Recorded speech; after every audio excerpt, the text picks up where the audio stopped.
Students, good morning. Welcome to fun and learn school. बच्चों, आज हम पढ़ेंगे हिंदी में ग्रामर का टॉपिक। कौन सा टॉपिक पढ़ें? ग्रामर में वचन पढ़ेंगे। एक वचन, बहुवचन, वो हमने पहले पढ़ा हुआ है, तो आज हम भी वो पढ़ेंगे। ओके, चलो हम पढ़ना स्टार्ट करते हैं। बच्चों देखो, हम पढ़ना स्टार्ट करते हैं। वचन। तो बच्चों, पढ़ने से पहले मैं आपको बताती हूँ कि वचन किसे बोलते हैं। तो वचन बच्चों दो प्रकार के होते हैं, एक वचन, दो वचन, बहुवचन। तो बच्चों, जिस शब्द से हमको वचन का बोध होता है, मतलब एक वचन या दो बहुवचन का पता चलता है, उसको हम वचन बोलते हैं। देखो, हम पढ़ते हैं फिर हम समझते हैं। ओके। संज्ञा, सर्वनाम, विशेषण तथा क्रिया के जिस रूप में संख्या का बोध हो वह वचन कहलाता है। संख्या मतलब एक वचन होता है, एक वस्तु होती है तो उसका एक वचन का पता चलता है, और दो तीन वो बहुत सारे होते हैं उसका बहुवचन का पता चलता है। इसलिए परिभाषा में बताया गया है संज्ञा। क्या बताया गया बच्चों? देखो फिर से एक बार। संज्ञा, सर्वनाम, विशेषण तथा क्रिया के जिस रूप से संख्या का बोध होता है वह वचन कहलाते हैं। जैसे तालाब में बहुत सारी मछलियाँ हैं। तालाब में बहुत सारी मछलियाँ हैं। मछलियाँ शब्द आया तो इसको देख के हमको पता चल रहा है कि बहुवचन है। क्यों? एक होगा तो क्या आएगा? मछली आएगा, है ना। आगे देखते हैं। वचन के दो भेद होते हैं। वचन कितने प्रकार के? दो प्रकार के होते हैं, एक वचन, बहुवचन। अब एक वचन किसे कहते हैं? तो शब्द के जिस रूप से उसके एक होने का बोध हो वो एक वचन कहलाएगा। शब्द को पढ़ने में पता चले कि वही वस्तु एक ही है तो उसको क्या बोलेंगे? एक वचन। वह एक वचन कहलाते, जैसे स्त्री, घोड़ा, नदी, रुपया आदि। दूसरा है बहुवचन। शब्द के जिस रूप से उसके एक से अधिक होने का बोध चले। कोई वस्तु को हम देखते हैं वो बहुत सारी हो, एक नहीं हो, दो हो, तीन हो, बहुत सारी, उसको देखने में पता चलता है तो वो बहुवचन कहलाती है। जैसे स्त्रियाँ, घोड़े, नदियाँ, रुपये आदि। अब देखो बच्चे, ये एक वचन बहुवचन के भी नियम होते हैं। कैसे हम करेंगे? तो पहले तो हमारे ओनली पास शब्द आते थे, उसको हम बहुवचन कर देते। अभी हमारे नियम भी आ रहे हैं। नियम के अनुसार हम एक वचन को बहुवचन में बदलेंगे। तो देखो, हम कुछ नियम यहाँ पर देख लेते हैं। कुछ शब्द सदैव बहुवचन के रूप में ही प्रयोग किए जाते हैं, जैसे हस्ताक्षर, आंसू, दर्शन, प्राण, दाम, अक्षत, लोग आदि। फिर है दूसरा, कुछ शब्द सदैव एक वचन के रूप में ही प्रयोग होते हैं, जैसे बारिश। बारिश का ना तो बहुवचन होता है, कुछ नहीं, एक वचन में होते हैं। पानी, दूध, घी, दही, आकाश, जनता आदि, ये सब एक वचन के रूप में होते हैं बच्चों। फिर ये द्रव्यवाचक संज्ञा तथा भाववाचक संज्ञा का प्रयोग सदैव एक वचन में ही होता है, जैसे राजा हरिश्चंद्र सदैव सत्य बोलते हैं। इसको पढ़ने पर हमको पता चलता है कि बहुवचन है, नहीं, ये एक वचन के बीच में होता है। आदर सूचक शब्दों में सदैव बहुवचन का प्रयोग किया जाता है, जैसे माताजी बाजार गई है।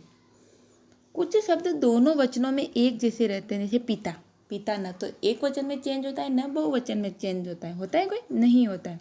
फिर योद्धा, चाचा। एक चाचा होता है तभी हम चाचा बोलेंगे, बहुत सारे चाचा होंगे तभी उसको चाचा ही बोलेंगे। फल, बाजार, कागज, फूल, छात्र, दादा, राजा, मुनि आदि। फिर बच्चों देखो, अब आगे दिया गया वचन परिवर्तन कैसे बदलेंगे हम।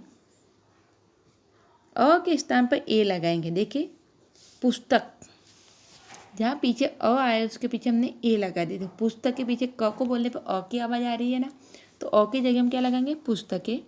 बात तो बातें, बहन तो बहनें, आँख तो आँखें, कलम तो कलमें, गाय तो गाय।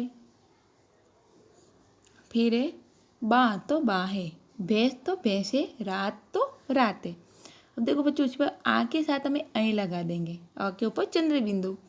तो देखो, पत्रिका तो पत्रिकाएं, माला तो मालाएं, माता तो माता है, कन्या तो कन्याएं, महिला तो महिलाएं, कथा तो कथाएं।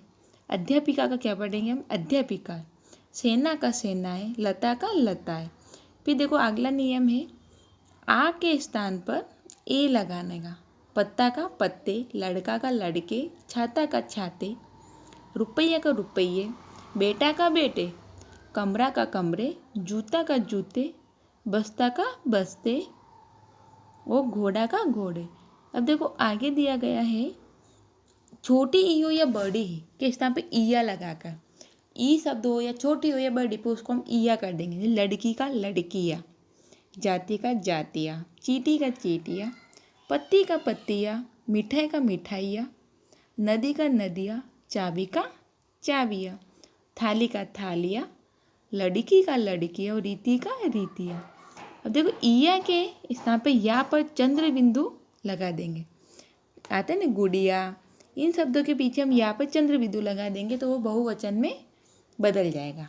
देखो गुड़िया है, उसके ऊपर हमने चंद्र बिंदु लगा दिया तो क्या बन गया, गुड़िया का बहुवचन बन गया। डिबिया का डिबिया रहा पर चंद्र बिंदु लगाने पर वो बहुवचन में बदल गया। बच्चों देखो बुढ़िया का बुढ़िया, बिंदिया का बिंदिया, चिड़िया का चिड़िया, चुईया का चुईया, पुड़िया का पुड़िया।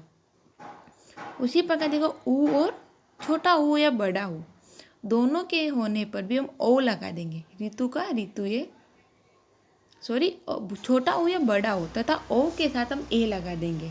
गौ का गौए, धातु का धातुए, वस्तु का वस्तुए, बहू का बहुए, धेनु का धेनुए। उसी प्रकार देखो आगे है कुछ शब्दों के बहुवचन शब्दों के अंत में नए शब्द जोड़कर बनाए जाते हैं। अब देखो कोई ऐसा होता है कि उसको चेंज लास्ट में दूसरा शब्द लगाकर बहुवचन में बदल जाता है। पक्षी का हम पक्षी को भी बोलते हैं और पक्षी वृंद, अध्यापक का अध्यापक गण, सज्जन का सज्जन लोग, मजदूर का मजदूर वर्ग, गुरु का गुरुजन और व्यापारी का व्यापारीगण। छात्र का छात्रगण, प्रजा का बच्चों प्रजाजन, कवि का कविगण, विद्यार्थी का विद्यार्थीगण, अमीर का अमीर लोग, मित्र का मित्रगण। तो बच्चों ये हमने आज वचन पढ़े, इसके कुछ नियम भी थे।